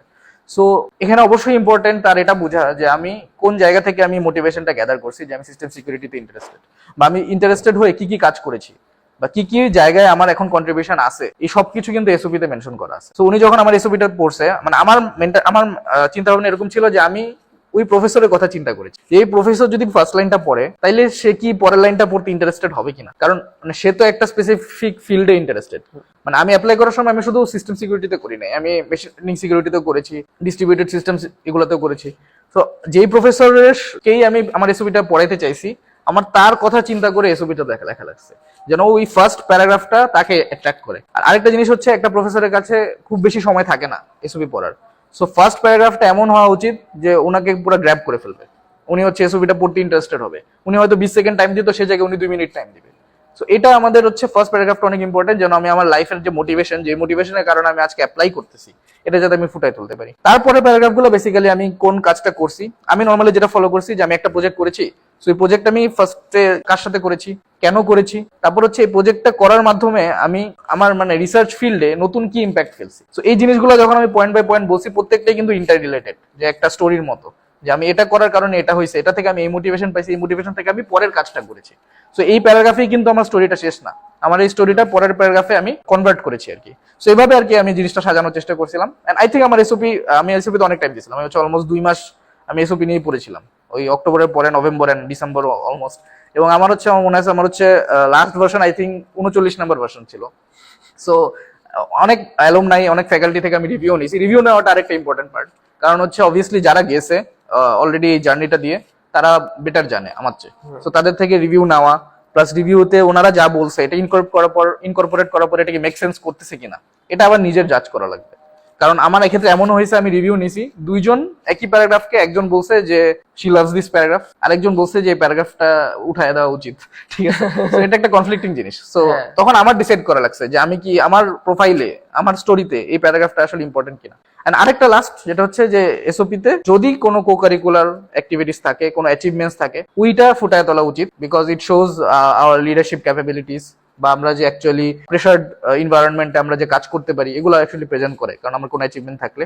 আর লাস্টে আমরা হচ্ছে যেসব প্রফেসরের কাছে যেতে চাই, নর্মালি 3 জন বা 4 জনের নাম এবং তাদের কাছে কেন যেতে চাই, এটার একটা প্যারাগ্রাফ থাকে। And at the end what is like মানে পিএইচডির পরে আমি কি করতে চাই, ঠিক আছে। এটা হচ্ছে কিছু ইউনিভার্সিটি স্পেসিফিক্যালি বলে দেয় যে এসওপিতে এগুলো থাকা উচিত। তো তখন ওটা ফলো করে আর কি স্টোরিটা সাজাইতে হয়। তো মোটামুটি এসওপিতে খুবই বড় একটা অ্যামাউন্ট টাইম দেওয়াটা আই থিঙ্ক জরুরি। 39টা ভার্সন তো ভেরি হার্ড। ওকে, সো রিভিউর কথা যেহেতু আসছে, সো যদি আমরা একটু টাইমলাইনটা নিয়ে কথা বলি, মানে লাইক একটা এক্সাম্পল হিসেবে যদি ধরি যে ফল 26 এর কথা ভাবি, মানে তোর কাছে যদি আমি স্পেসিফিক টাইম, এখন 25 এর জায়গায় তুই যদি 26 এ অ্যাপ্লাই করতে, তাহলে তোর টাইম সময়ের পরিক্রমাটা কেমন হতো? শুরু কবে, তারপরে কবে, কোনটা হতো? আচ্ছা, ফল 26 এর জন্য লাইক মানে ইনিশিয়াল যে ডিসিশন মেকিংটা যে আমি অ্যাপ্লাই করব, এটা অ্যাকচুয়ালি আরো অনেক আগেই নিয়ে নেওয়া উচিত। ওকে, এখন কারেন্টলি জুলাই চলে, July is not the right time, probably একটু late, but not that much লেটও আর কি। বাট নর্মালি আইডিয়াল কেস হচ্ছে যদি আমরা এটা ডিসিশন মেক করতে পারি ফেব্রুয়ারি বা মার্চের দিকে, যে আমি সামনের ফলে অ্যাপ্লাই করব, তাইলে আমার কাছে একটা খুব ভালো অ্যামাউন্ট অফ টাইম থাকে মেন্টালি প্রিপেয়ার হওয়ার, এবং পরবর্তীতে যে স্টেজটা আসবে যেখানে আমার অনেক রিগোরাসলি এফোর্ট দেওয়া লাগবে, ওইটার জন্য আমি প্রিপেয়ার হতে পারবো। তো normally my suggestion would be, যে কোনো ফলে অ্যাপ্লাই করতে হলে তার আগের যে মার্চ ফেব্রুয়ারি, তার মধ্যে যদি আমরা একটা প্ল্যান রেডি করতে পারি যে আমি এই মাসের মধ্যে আমি জিআরই দিব বা আইএলটিএস দিব, বা আমি এই মাসের মধ্যে অ্যাপ্লিকেশন সারবো, এই মাসের মধ্যে আমি প্রফেসর লিস্ট করা শেষ করবো, তাহলে বেটার হয় আর কি। ইন জেনারেল এখনো লাইক যদি আমরা ফল 26 টার্গেট করতে চাই, আমাদের সেপ্টেম্বরের আগে কিছু জিনিস আর কি শেষ করা উচিত। যেমন আমি কোন ডোমেইনে অ্যাপ্লাই করব, আমার রিসার্চ ডোমেইনটা কি, এটাই অনেকে কনফিউজ থাকে। আমি নিজেও অনেক দিন কনফিউজ ছিলাম। ইভেন আমি অ্যাপ্লাই করছি যখন, তখন আমি আসলে 2-3টা ডোমেইনে করেছি, কারণ আমি শিওর না আমার কোন ডোমেইনটা আমার জন্য স্যুট করে। সেরকম অনেকেই থাকতে পারে। সো ওই যে কোন ডোমেইনে অ্যাপ্লাই করবে, আমি সফটওয়্যার ইঞ্জিনিয়ারিং অ্যাপ্লাই করতে চাই, তো সফটওয়্যার ইঞ্জিনিয়ারিং এর কোন টাইপের কাজ আমার ভালো লাগে, ওইটা সবার ফার্স্টে ডিসাইড করাটা জরুরি যে আমার ডোমেইন এটা। এরপরে এই ডোমেইন ধরে আই থিঙ্ক এই জুন বা জুলাই এর মধ্যেই একটা লিস্ট তৈরি করে ফেলা উচিত, যে লিস্টে আমার হচ্ছে ওই ডোমেনে যেসব প্রফেসররা কাজ করে, যেসব ইউনিভার্সিটি আছে, ওইসব ইউনিভার্সিটি নিয়ে আমি হচ্ছে যে লিস্ট আউট করবো। এবং ইউনিভার্সিটি লিস্টিং এর ক্ষেত্রে একটা ইম্পর্টেন্ট পয়েন্ট হচ্ছে এখানে টায়ার মেনটেন করা জরুরি, যে top tyre university, mid tyre university এবং সেফটি ইউনিভার্সিটি। আমার যদি টার্গেট থাকে যে আমি যেতে চাই পিএইচডি তে, সেক্ষেত্রে কিছু সেফটি ইউনিভার্সিটি থাকাটা জরুরি। আর আমার যদি টার্গেট থাকে যে আমি এই ফলে না গেলেও চলবে, বাট আমি অনেক টপে যেতে চাই, সেক্ষেত্রে ইটস ডিফারেন্ট, তখন আমার স্ট্র্যাটেজিও ডিফারেন্ট হবে। বাট নর্মালি টপ, মিড আর সেফটি, এই তিনটা মেনটেন করাটা ইটস ইম্পর্টেন্ট। এন্ড এই কাজটা আমাদের অবশ্যই সেপ্টেম্বরের আগে করে ফেলা উচিত, কারণ সেপ্টেম্বর থেকে নর্মালি যারা হচ্ছে মেইল করতে চায় প্রফেসরদেরকে, তাদের ওই সেপ্টেম্বর থেকে মেইল করা স্টার্ট করা উচিত। সেপ্টেম্বর, অক্টোবর এই টাইমটাতে অ্যাক্টিভলি প্রফেসররা দেখে যে কারা মেইল করতেছে, ঠিক আছে। যেসব প্রফেসররা অ্যাকচুয়ালি এরকম মেইলের মাধ্যমে আগে থেকে ইন্টারভিউ নিয়ে স্টুডেন্ট নিতে চায়, অনেক প্রফেসর আছে এটা পছন্দ করে না। অনেক প্রফেসর হচ্ছে বলে যে আমি হচ্ছে তুমি সেন্ট্রালে অ্যাপ্লাই করো, তারপর আমি দেখবো। তো তাদের ক্ষেত্রে এটা আসলে অ্যাপ্লিকেবল না। আমি পার্সোনালি মানে মেইল করে তারপরে অ্যাপ্লাই করছিলাম, মেল করার মাধ্যমে যারা আমাকে পজিটিভ রেসপন্স দিচ্ছে, যারা আমার ইন্টারভিউ কল করছে, আমি সেসব ইউনিভার্সিটিতে অ্যাপ্লাই করছি। তো আমি যদি এভাবে অ্যাপ্লাই করতে চাই তাহলে অবশ্যই সেপ্টেম্বর অক্টোবর মেইলিং এর জন্য রাখা উচিত। যদি আমি সেন্ট্রালি অ্যাপ্লাই করতে চাই তাইলে হয়তো বা এটা খুব একটা দরকার নেই, তখন আমি সেপ্টেম্বর অক্টোবরে হচ্ছে প্রফেসর লিস্টিং করতে পারি, জিআরই আইএলস এগুলো দিয়ে দিতে পারি। বাট আমি যদি মেইল করতে চাই September October should be for mailing. তারপরে যদি আমি অক্টোবরের মধ্যে মেইল করা শেষ করি। আচ্ছা, আমি একটু ইন্টারাপ্ট করি এখানে। Okay, sure. সো ইমেল যে করব, মানে লাইক কারেন্ট সিচুয়েশনের কথা যদি চিন্তা করি, হ্যাঁ। মানে আগে এতদিন ধরে শুনে এসেছি যে অনেকেই মোস্ট অফ দ্য পিপল হয়তো সেন্ট্রাল অ্যাপ্লিকেশন করতো, বাট এখন 25-26 এ ইউএসএ ফান্ডিং এত এত ইস্যু নিয়ে এই সিচুয়েশনের মানে তোর সাইড থেকে সাজেশন কি থাকবে, সেন্ট্রাল অ্যাপ্লিকেশন করা নাকি এভাবে করা? এক্ষেত্রে আমার সাজেশন হচ্ছে ডিপেন্ডস অন দ্য প্রোফাইল। মানে আমার প্রোফাইলে যদি এমন হয় যে আমি মাস্টার্স করেছি, হ্যাঁ, সো তার মানে দে অলরেডি নো যে আমার থিসিস বা রিসার্চ করার এক্সপিরিয়েন্স আছে, আমার পাবলিকেশন আছে 4-5টা, বা অনেক টপ কোনো কনফারেন্সে আমার 1-2টা পাবলিকেশন আছে। তার মানে কি আমার প্রোফাইল অনেক ভালো, আমার সিজিপিএ ভালো, আমার জিআরই স্কোর ডিসেন্ট। তাইলে যেটা হবে যে তখন সেন্ট্রালি আসলে করাটাই প্রেফারেবল, কারণ হচ্ছে আমার প্রোফাইল অবভিয়াসলি আদার 100 জনের চেয়ে অনেক বেটার। সো আমি যখন অ্যাপ্লাই করবো আমার প্রোফাইলটা অবশ্যই নোটিস হবে। So if you have that kind of profile তাহলে you can go for centrally, এবং সেক্ষেত্রে it's fine, you will get somewhere. But আমার কেসে যেটা হয়েছিল যে আমার মাস্টার্স ছিল না, আমার কোনো পাবলিকেশনও ছিল না, I just had a research experience, যেটা দিয়েই আমার হচ্ছে আগাইতে হইতো। So আমি যদি প্রফেসরকে রিচ আউট না করতাম তাহলে যেটা হইতো যে আমার এই প্রোফাইল দিয়ে জাস্ট অনলি সিজিপিএ দিয়ে হয়তো বা আমি পার্ডিউ যেতে পারতাম না, হয়তো বা অন্য কোথাও হইতো, বাট আমি পার্ডিউ বা টপ 20 ক্র্যাক করা আমার পক্ষে পসিবল হইতো না। এবং এখানে আরেকটা অ্যাডভান্টেজ আমি পাইছিলাম, আমি হচ্ছে সেপ্টেম্বরে যেহেতু মেল করা স্টার্ট করেছিলাম, তো সেপ্টেম্বরে আমি হচ্ছে অ্যারিজোনা স্টেট ইউনিভার্সিটির একজন প্রফেসর থেকে কাজের অফার পাইছিলাম, যে আমি হচ্ছে উনি একটা রিসার্চ প্রজেক্ট করবে, তো ওইটাতে আমার একটা আইডিয়া ছিল, সো উনি হচ্ছে ওইটাতে আমার সাথে কাজ করতে ইন্টারেস্ট প্রকাশ করেছে। সো আমি হচ্ছে তখন ওনার সাথে কাজ স্টার্ট করছি, এবং আমি এসওপি তে এটাও মেনশন করছি যে আমার হচ্ছে অলরেডি হচ্ছে একটা জায়গায় আমি কাজ করতাম, দেন আমি আরেক জায়গাতেও এখন এই কাজটা করতেছি। কারণ ইউসি মানে আমার কিন্তু রিসার্চ, আমার কিন্তু পাবলিকেশন নাই, সো আমি কিন্তু এসওপি তে পাবলিকেশন নিয়ে কথা বলতে পারতেছি না। তো আমার কথা বলতে হবে এমন কিছু নিয়ে যেটা আমি এখন করতেছি বা আমি এখন ইন্টারেস্টেড। তো আমি যখন এই দুইটা প্রজেক্টের কথা মেনশন করছি যে আমি এর আগে এরকম একটা প্রজেক্ট করেছি এন্ড এখন আমি কারেন্টলি এরকম একটা করতেছি, তখন হচ্ছে কিছু একটা ভ্যালু অ্যাড হয়েছে যে না আমার হচ্ছে এরকম ক্যাপাবিলিটি আছে যে আমি হচ্ছে একটা ইউএস ইউনিভার্সিটির কোন একটা প্রজেক্টে আমি এখন কারেন্টলি কাজ করতেছি। এটা আই থিঙ্ক হেল্প করছে। সো এটা যাদের প্রোফাইলে এখন কারেন্টলি পাবলিকেশন নাই তাদেরকে আমি সাজেস্ট করবো যে ওদের অবশ্যই মেইল করা উচিত, কারণ মেইল করলে আইডিয়া পাওয়া যাবে। এবং আমার আরেকটা হেল্প হয়েছিল মেইল করার মাধ্যমে, আমি হচ্ছে আমার ক্যালিবারটা একটু বুঝতে পারছি। মানে আমার ইনিশিয়ালি আমি অনেক আন্ডারএস্টিমেট করছিলাম নিজেকে, ইউনিভার্সিটি লিস্ট এটা আমি হচ্ছে টপ 30 বা এরকম অ্যাপ্লাই কম করতে চেষ্টা করতেছিলাম, কারণ আমার কাছে মনে হচ্ছিল যে আমার যেহেতু পাবলিকেশন নাই আমার হয়তো হবে না। সো যখন আমি মেইল করছি তখন ওদের রেসপন্স দেখে আমার মনে হয়েছে যে না আমি তো আরেকটু আপডেট করতে পারি। আর এটা মনে হয় অনেকের ক্ষেত্রেই হয়। হ্যাঁ হ্যাঁ, আমাদের ইনফ্যাক্ট বাংলাদেশি পার্সপেক্টিভে চিন্তা করলে যে অনেকেই থাকে হয়তো কোয়ালিটি বেটার, হয়তো ইনফ্যাক্ট অনেকেই ভাবে যে আমার দ্বারা তো বাইরে পড়া পসিবল না, ঠিক আছে, আমি কেন আবেদন করবো, আমার তো হবে না, আমি কোথায় একটা ছোট জায়গায় ছোট ডিপার্টমেন্টে পড়ি, কেউ হয়তো চেনে না। বাট এই আন্ডারস্ট্যান্ডিং নিজেরা করার পরে যেটা হয় যে কেউ আর অ্যাপ্লিকেশন করে না, অথবা যদি করেও তার যতটুক ক্যালিবার ওটুক ওই জায়গায় আবেদন করার সাহসী করে না। হ্যাঁ, সেখানে আর কি এক্সপেরিমেন্টাল হওয়াটা জরুরি, যে মানে এক্সপেরিমেন্ট করে আমি দেখি, মানে ট্রাই করি যে আমার হয় নাই, ট্রাই করতে তো সমস্যা নাই, মানে ট্রাই করলে সর্বোচ্চ কি হবে, আমি একটু হয়তো বা কষ্ট পাবো যদি না হয়, বাট আমি ট্রাই না করলে আমার কোনোদিন হবেও না। সো এটা আর কি মাথায় রাখা জরুরি যে we should always try. So আমার হচ্ছে ওই টাইমে আমি এটা রিয়েলাইজ করছিলাম যে হ্যাঁ আমি আরেকটু ভালো ইউনিভার্সিটি টার্গেট করতে পারি, তখন আমি করছি না, আলটিমেটলি আমি ওইরকম একটা ইউনিভার্সিটি ল্যান্ড করছি। সো এটা একটা আমার জন্য প্লাস পয়েন্ট ছিল এই আগে মেইল করার কারণে। সো আমার জেনারেল সাজেশন, যদি প্রোফাইল অনেক বেটার থাকে তাহলে ইউ ক্যান মেইল, মানে মেইল করতে তো সমস্যা নেই, মেইল যদি আমার কাছে এনাফ টাইম থাকে I can obviously mail. But এছাড়া যদি অনেক বেশি পাবলিকেশন থাকে, গুড প্রোফাইল, তাহলে সেন্ট্রালি অ্যাপ্লাই করা যেতে পারে। বা যারা অনেক ফ্রেশার, লাইক মাত্র আন্ডার গ্রাজুয়েট শেষ করেছে, রিসার্চ প্রোফাইল খুব একটা বিল্ড আপ হয় নাই, তাদের ক্ষেত্রে অবশ্যই আই থিঙ্ক মেইল করাটা বেশি important. And current funding situation দিয়ে যেটা, এই সিচুয়েশনে মেইল করাটা আসলে আরো বেশি ইম্পর্টেন্ট, কারণ কারেন্টলি অনেস্টলি যেটা বলি যে ফান্ডিং লাইক গত বছরের চেয়ে আই থিঙ্ক হাফ নেমে গেছে আর কি। মানে এটা অনেক প্রফেসরও বলছে আমাকে যে ওরা ওয়েট করতেছে ফান্ডিং এর জন্য, রেজাল্ট পাচ্ছে না। এন্ড আমরা কয়েকদিন আগে একটা নিউজও মনে দেখছি যে এনএসএফ 50% ফান্ড কাট করে। সো প্রবলেম এখানে আছে, বাট সলিউশনও আছে। আমি যদি আমার প্রোফাইল ওইভাবে প্রেজেন্ট করতে পারি, মানে জিনিস পুরোটাই কিন্তু আমার প্রেজেন্টেশনের উপর। আমি ফার্স্টে মেইল দিব, মেইলের মাধ্যমে আমি যদি দেখাইতে পারি যে আমি ক্যাপেবল, সে আমাকে ইন্টারভিউতে ডাকবে, ইন্টারভিউতেও যদি আমি দেখাইতে পারি আমি ক্যাপেবল, সে আমাকে নিবে না কেন, মানে না নেওয়ার তো কোনো প্রশ্ন নাই। হতে পারে আগে দুইজনকেই নিত, এখন একজনকে নিবে, বাট আমি বেটার হলে আমাকেই নিবে। সো আই থিঙ্ক ওইটাই মানে ট্রাই করা লাগবে।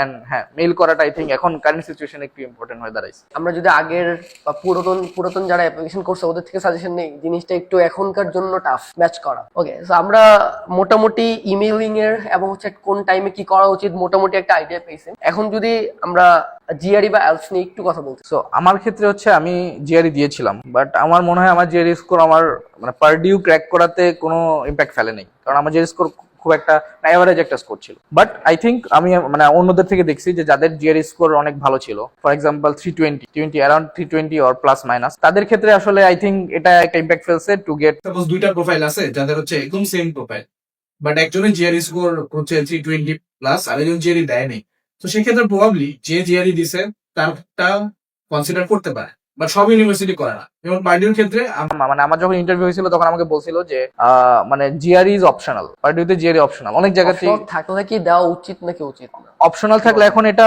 অপশনাল মিন্স প্রোফাইলে রাখতে পারো, বাট আমি এটা দেখবো না, এটা আমার কোনো ধরনের মার্কিং ক্রাইটেরিয়ার পার্ট না। বাট যদি বলে রিকমেন্ডেড, এটা ইউনিভার্সিটি প্রোফাইলেই দেখা যায়। যদি বলে জিআরই ইজ রিকমেন্ডেড, তার মানে জিআরই একটা পার্ট প্লে করবে। তুমি যদি করো ভালো, না করলেও সমস্যা নেই, বাট করলে there could be benefits. But পার্টিতে লেখা ছিল ইটস অপশনাল। অপশনাল মিন্স রাখলেও চলে, না রাখলেও চলে, রাখলেও কিছু হবে না, না রাখলেও কিছু হবে না। এখানে হচ্ছে আমি আরেকটা ইনসাইট অ্যাড করি, মানে শর্ট স্টোরিজের আমাদের আগের গত যে এপিসোডটা পার্ডোর আরেকটা প্রফেসরের সাথে, সো ওইখানে মানে একটা ইনসাইট ছিল, জিনিসটা মেবি হিউম্যান নেচার এমনই, অপশনাল আছে, বাট এট দ্য এন্ড যেহেতু কোভিড, এটা তো কোভিড থেকে শুরু হয়েছে, কোভিড এর আগে একটা প্রফেসর 15-20 বছর ধরে স্টুডেন্ট হচ্ছে জাজ করে, তার মধ্যে একটা পার্ট থাকে জিআরই, সো তার কিন্তু মানে ডিপ ইনসাইড একটা জিনিস কাজ করে, আচ্ছা হ্যাঁ, দেখে আসি এটা একটু কেমন, এটা ট্রু, দেখে আসি একটু কেমন। হ্যাঁ। তো ওইটা কিন্তু ধর মানে হয়তো ইউনিভার্সিটি থেকে বলছে অপশনাল, বাট সে হয়তো নিজে থেকে যখন দেখবে আচ্ছা দেখে আসি কেমন, স্কোর যদি বেটার হয়, কোয়ান্টিটি যদি বেটার থাকে, মানে সামহাট কিন্তু সে বায়াসড হয়ে যাবে।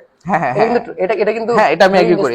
আমি এটাও এগ্রি করি যে জিআরই স্কোর থাকাটাও মানে যদি আমার পক্ষে পসিবল হয়, তাহলে জিআরই ভালো মতো প্রিপারেশন নিয়ে একটা ডিসেন্ট স্কোর তোলা উচিত, because it's a part of your application.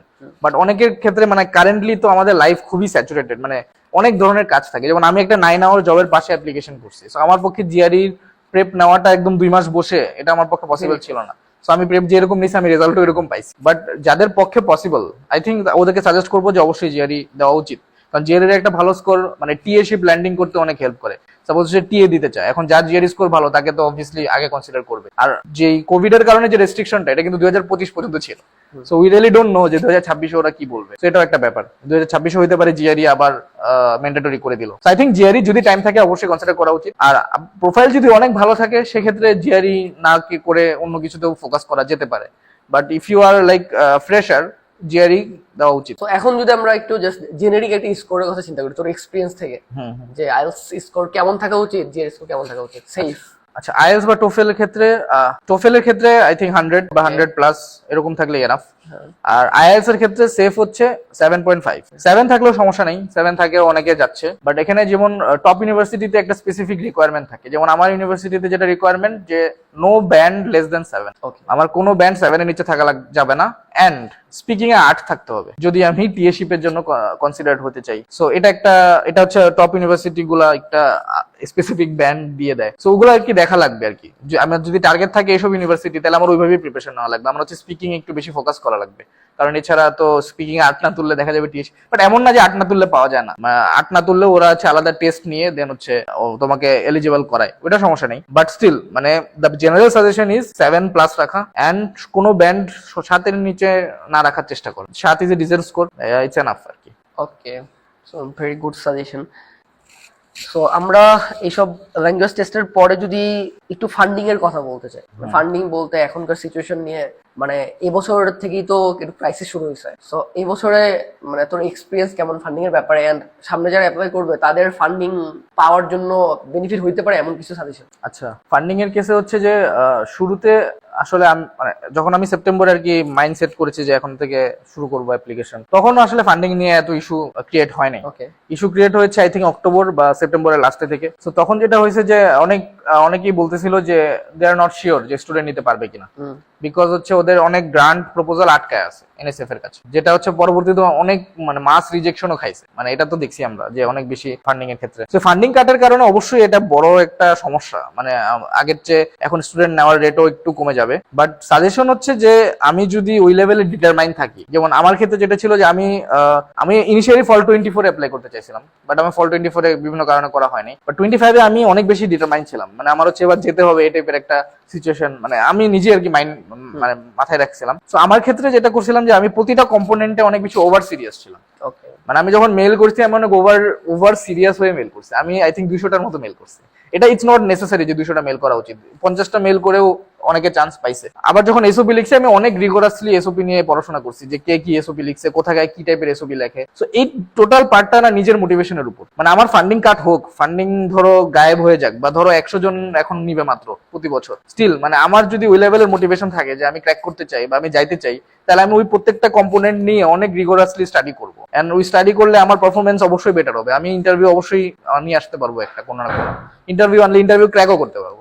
এটা অনেকটা ডিপেন্ড করে যে আমি আসলে কতটুকু চাই, আমার ইচ্ছা কতটুকু আসলে এই হায়ার স্টাডিজে যাওয়ার। বা অনেকের থাকে কি, অনেকের থাকে যে বিদেশ যেতে চায় বা এই টাইপের, বাট আমার মনে হয় খালি ওই বিদেশ যেতে চাই টাইপের মোটিভেশন ইজ নট এনাফ। মানে আমার হচ্ছে একটা স্পেসিফিক একটা মোটিভেশন থাকা উচিত যে আমি এইটা নিয়ে কাজ করতে চাই বা আমি এই ফ্যাসিলিটিস এর জন্য চাইতে চাই। ওরকম যদি ডিটারমিনেশন থাকে, আই থিঙ্ক ওই প্রত্যেকটা কম্পোনেন্টে সবাই সিরিয়াস থাকবে, লাইফে যত কাজে থাকুক ওইটা নিয়ে সে অনেক বেশি প্রায়োরিটাইজ করবে, এন্ড আলটিমেট রেজাল্টও সে ভালোই পাবে আর কি। ওকে, সো আমরা যদি হচ্ছে তুই ইন্টারভিউর কথা বলছিস, তো কেউ যদি ইমেল করে ওইটাকে লাইক একটা গুড ইমেল করা এবং ওইটাকে একটা ইন্টারভিউতে কনভার্ট করা, ইন্টারভিউতে একটা প্রফেসরকে ইমপ্রেস করা, এইটা নিয়ে যদি একটু বলতি। আচ্ছা, ইমেলের ক্ষেত্রে মানে আমার কাছে মনে হয় যে আমি যেভাবে করছিলাম এটা একটা সাকসেসফুল ফরম্যাট ছিল, কারণ হচ্ছে আমি অনেকগুলো ইন্টারভিউ কল, আমি হচ্ছে মোটামুটি 18 থেকে 20টা আই থিঙ্ক ইন্টারভিউ কল পেয়েছিলাম। তো এটা অ্যাকচুয়ালি একটা এই কারেন্ট সিচুয়েশনে একটা হিউজ অ্যামাউন্ট, এটা হচ্ছে আই থিঙ্ক। সো এখানে আমার মনে হয় ইমেল ফরম্যাটটা আমি আসলে অনেকের ফরম্যাট দেখে আমি একটা ফরম্যাট রেডি করছিলাম। তো আমি যদি ফরম্যাটটা নিয়ে জাস্ট একটু বলি যে মানে ইমেইলে আসলে আমার বেশি কথা বলা উচিত প্রফেসরের কাজ নিয়ে, মানে আমি যে প্রফেসরকে টার্গেট করছি তার অবশ্যই 1 থেকে 2টা পেপার আমার খুবই ভালোভাবে পড়া উচিত। প্রফেসরের ওই পেপারটা পড়ে আমার হচ্ছে শুরুতে ধরো আমি তো বলতেই পারি যে আমি হচ্ছে এই বছর পিএইচডি তে অ্যাপ্লাই করতে চাচ্ছি, তারপরে আমার অবশ্যই ওনার পেপার নিয়ে আমার হচ্ছে একটা প্যারাগ্রাফ রেডি করা উচিত, যে প্যারাগ্রাফে আমি ফার্স্টে বলবো যে আপনার পেপারে আপনি এই প্যারামিটারটা ইউজ করেছেন যেটা আমার কাছে অনেক ভালো লাগছে। তারপর আমি বলতে পারি কিন্তু আপনার এই প্যারামিটার ইউজ করার কারণে এই জায়গায় একটা সমস্যা ক্রিয়েট হয়েছে, যে সমস্যাটা উনি নিজেও হয়তো বা পেপারে মেনশন করছে একটা লিমিটেশন হিসেবে। তারপরে কিন্তু চিন্তা ভাবনা করে, এই পার্টটাই সবচেয়ে ক্রিটিক্যাল, কারণ চিন্তা ভাবনা করা লাগে অনেক বেশি, হতে পারে 1-2 দিনও লাগতে পারে। বা চিন্তা ভাবনা করে আমি যদি একটা সাজেশন দিতে পারি যে আপনার এইটা সলভেবল যদি আমরা এখানে এরকম নতুন একটা কিছু মিক্স করি, যদি এরকম কোনো সাজেশন হইতে পারে আমার সাজেশনটা নট দ্যাট মাচ গুড, মানে আমিও যে সাজেশন দিছি আমার হইতে পারে সব অনেক সাজেশনই নেইভ ছিল, বাট কিছু সাজেশন বেটারও ছিল যেগুলো হচ্ছে দেখা গেছে রিপ্লাইতেও অ্যাপ্রিসিয়েট করছে যে হ্যাঁ এটা তো করা যেতে পারে। সো আমি যদি চিন্তা করি এবং হচ্ছে এরকম ভাবে আমি যদি মেলটাকে সাজাই, তাহলে সে বুঝবে যে আমি ওনার পেপার অনেক ভালোভাবে পড়ছি, আমার এই ফিল্ড নিয়ে ভালো নলেজ আছে, যে আমি সাজেস্ট করতে পারতেছি যে এইভাবে কাজ করা যেতে পারে। তো তখন সে ইন্টারেস্টেড হবে আমার সাথে কথা বলতে। এটা হচ্ছে সাইকোলজিক্যাল ব্যাপার, মানে যে কেউ নিজের কাজ নিয়ে কথা বলতে অনেক বেশি আগ্রহী থাকে। তো সে যদি জানে যে আমি ওনার কাজ নিয়ে পড়াশোনা করছি, তাহলে সে আমার সাথে ডিসকাস করতে হয়তো বা ভালো ফিল করবে। এবং তারপরে একটু রিলেট করা উচিত যে আমি কারেন্টলি যেসব নিয়ে কাজ করতেছি এটা relevant to the type of work he is doing or she is doing, যে আমি হচ্ছে কারেন্টলি এরকম সিকিউরিটিতে আমি এই জিনিস নিয়ে কাজ করতেছি, যেটা থেকে আমার ইন্টারেস্ট আছে আপনার এই ফিল্ডে কাজ করার। এরকম কথাবার্তা বলা যেতে পারে যেগুলো রিলেভেন্ট। আমাদের মানে অনেক কম্পোনেন্টই থাকতে পারে রিলেভেন্ট, মানে এখন যে জায়গায় আমার স্যামসাং আমি কি কাজ করতেছি এটা রিলেভেন্ট না, সেটা তো আমার ওখানে মেনশন করে লাভ নাই কোনো। সো যে জায়গায় আবার আমার স্যামসাং এর কাজ রিলেভেন্ট সেটা আমি ওখানে আবার মেনশন করছি। এভাবে আর কি মানে প্লাগ এন্ড প্লে করা লাগবে, যে কোনটা ইম্পর্টেন্ট না, কোনটা দেখলে উনি ইন্টারেস্টেড হবে, কোনটা দেখলে হবে না, স্টাডি করা লাগবে মানে ওই প্রফেসরের প্রোফাইল। এভাবে মেইল করলে যেটা হবে যে উনি যদি মেইলটা পড়ে তাহলে উনি ইন্টারেস্টেড ফিল করবে এন্ড উনি ইন্টারভিউ কল করবে, মানে এটা অনেক ক্ষেত্রে আমার হয়েছে। ওকে, সো আমরা এই ব্যাপারটাতে অনেক মাইক্রো লেভেলের সাজেশন পাইছি, যেটা এত মানে ডিপ ডিসকাস কখনো করা হয় নাই। সো আই গেস এই জিনিসপাতি অনেকের অনেক হেল্প করবে। এখন আমরা যদি ফান্ডিং নিয়ে কথা বলছি মোটামুটি, সো আচ্ছা ইন্টারভিউর কথা হয়েছে, এন্ড ফান্ডিং এর ব্যাপারে যেটা অনেকেই মানে এবছর যেটা দেখেছি যে অনেকেই ইন্টারভিউ কল পাইছে অথবা হচ্ছে প্রফেসরের সাথে কথাবার্তা হয়েছে, কিন্তু প্রফেসর ওই যে একটু আগে যেটা বলতেছি ওই যে ফান্ডিং হয়তো পাওয়ার কথা ছিল বাট পায় নাই, দেখে রিজেকশন খেয়েছে। ঠিক আছে, সো এই ব্যাপারটাতে কি কিছু করার থাকে? এই ব্যাপারটা আসলে মানে এটা টোটালি আমাদের কন্ট্রোলের বাইরে।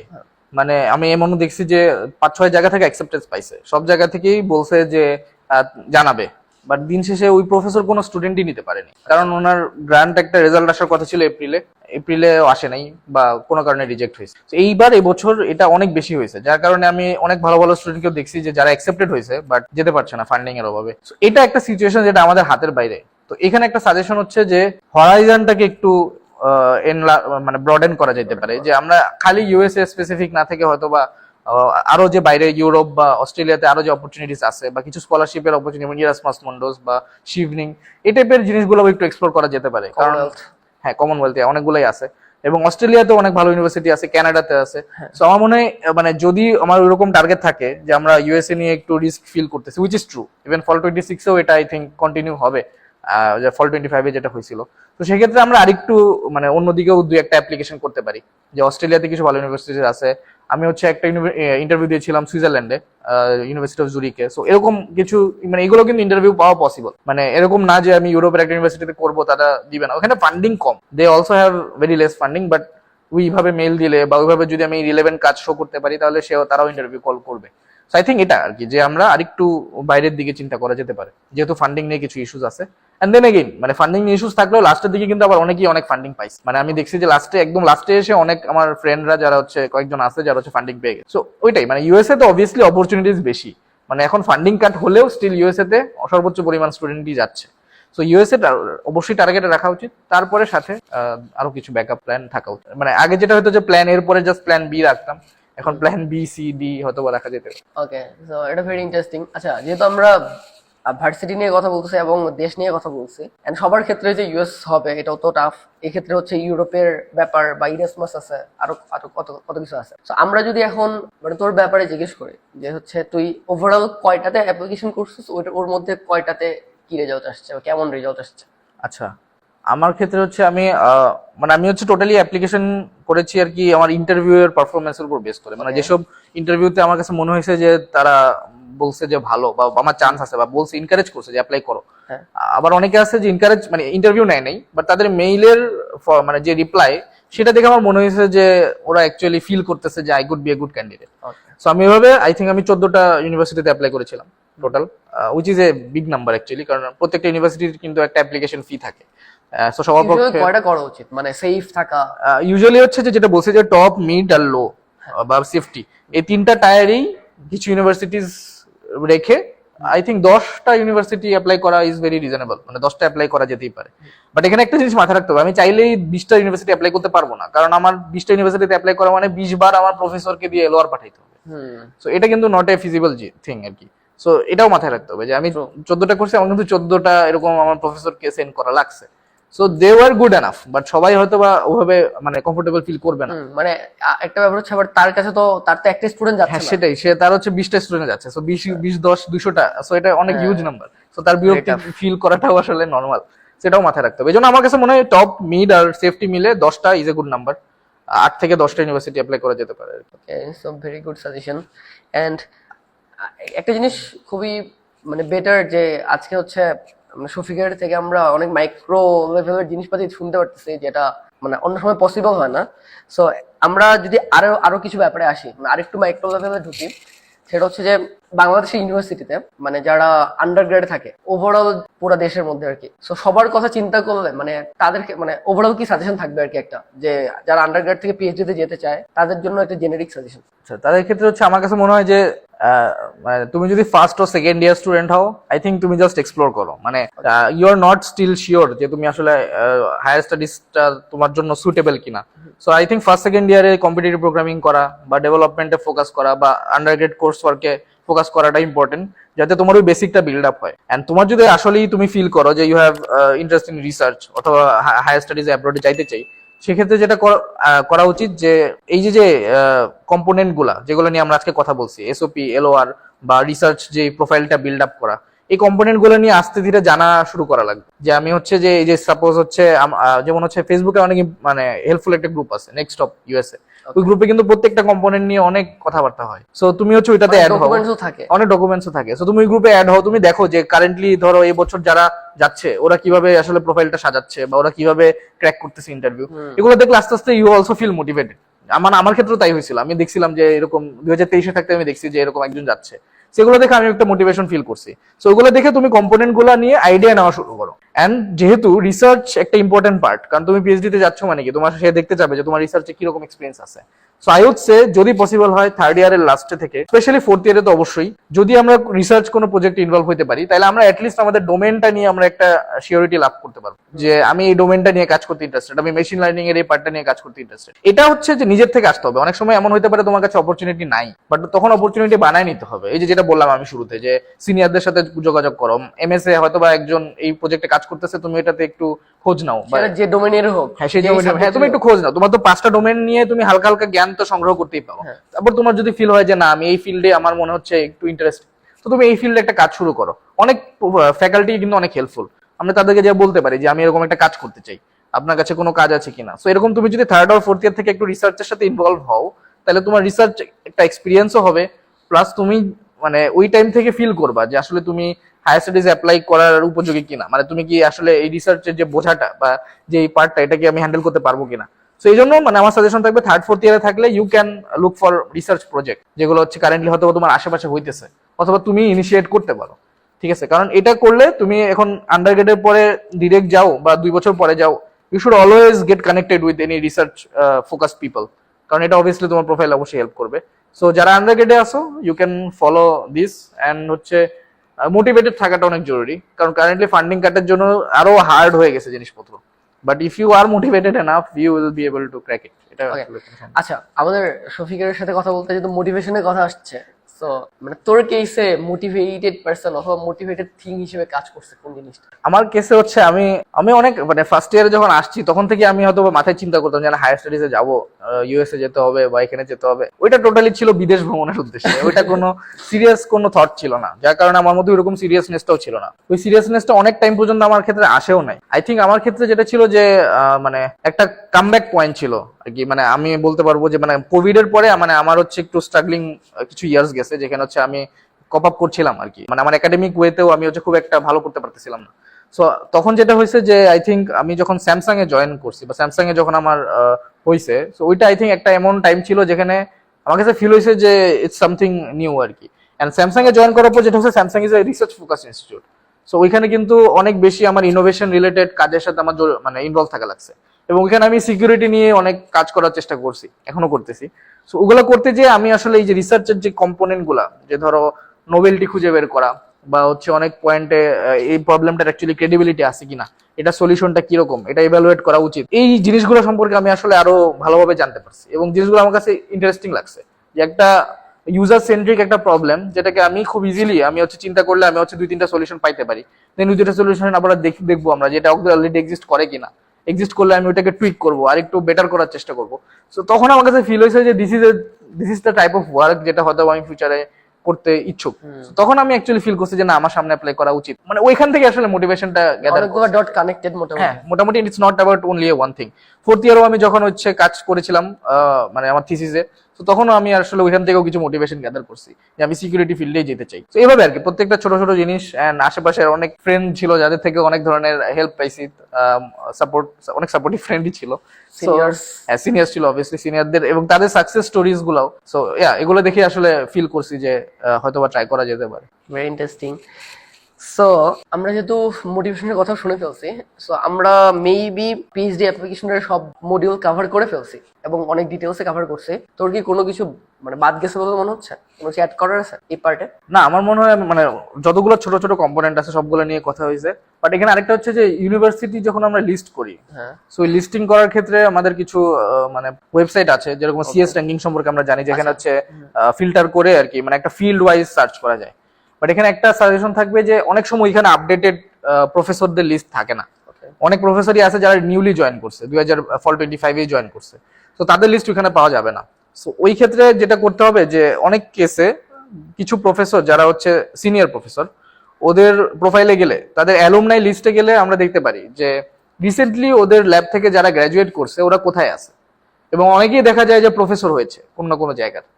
সো এইটা কিন্তু একটা এমন লিস্ট যেটা খুবই রিসেন্টলি আপডেটেড, মানে ওই পার্সনটা 2025 কোনো জায়গায় প্রফেসর হিসেবে জয়েন করবে বা করেছে অলরেডি।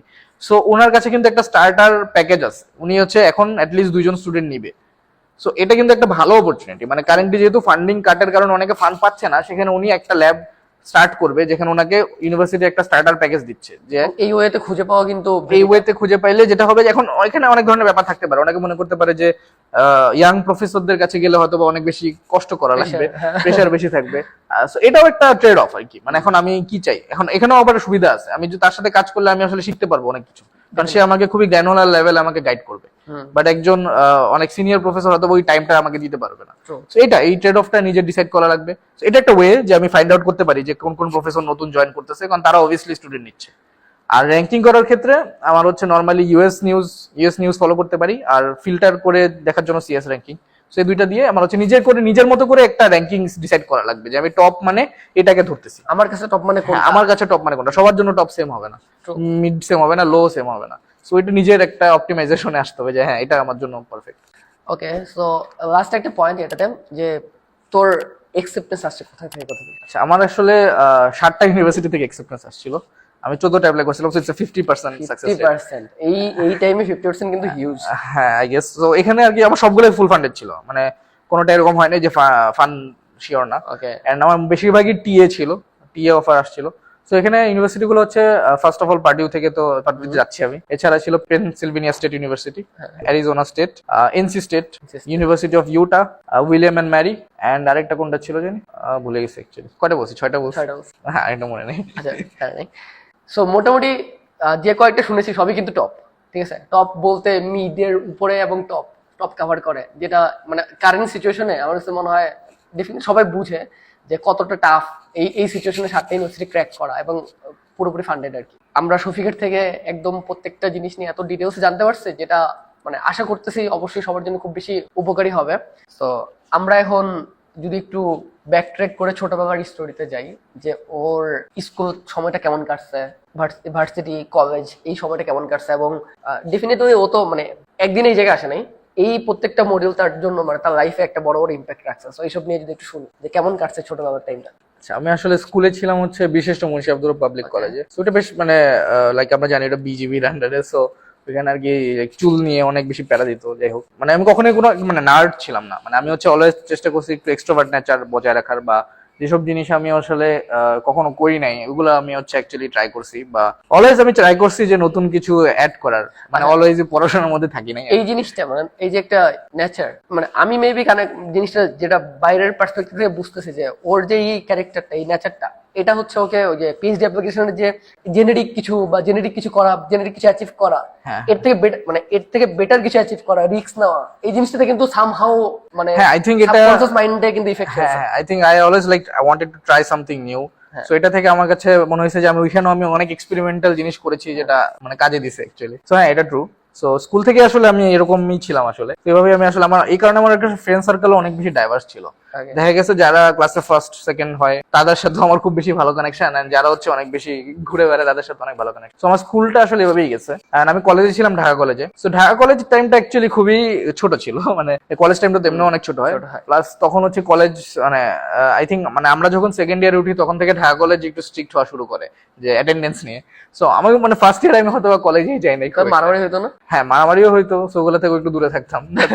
বাট এমনি ইন জেনারেল হচ্ছে কলেজ লাইফে আসলে ওখানেও ফ্রেন্ড সার্কেল ছিল এবং তাদের সাথে ঘুরতাম অনেক বেশি। তখন কোচিং সেন্ট্রিক ছিলাম, কোচিং এ হয়তো অনেক বন্ধু বান্ধব ছিল, তাদের সাথে আড্ডা মারতাম। আমি আড্ডা মারতে অনেক পছন্দ করতাম, এন্ড লাইক অনেক কিছু নিয়ে আড্ডা মারা যায়, যেমন ফুটবল আমার একটা অনেক পছন্দের জিনিস, তো এটা নিয়ে অনেক কথা বলা যেত। তো মোটামুটি এরকমই আর কি কাটতাম ভার্সিটির আগ পর্যন্ত। ভার্সিটির আগ পর্যন্ত বলতে মাঝখানে তো অ্যাডমিশন টাইম আছে। হ্যাঁ, অ্যাডমিশন নিয়ে একটু শুনতে যাচ্ছি। অ্যাডমিশনের ক্ষেত্রে হচ্ছে যে অবভিয়াসলি লাইক তখন তো মানে অলরেডি ফিক্স করেছিলাম যে ইঞ্জিনিয়ারিং প্রিপারেশন নিব।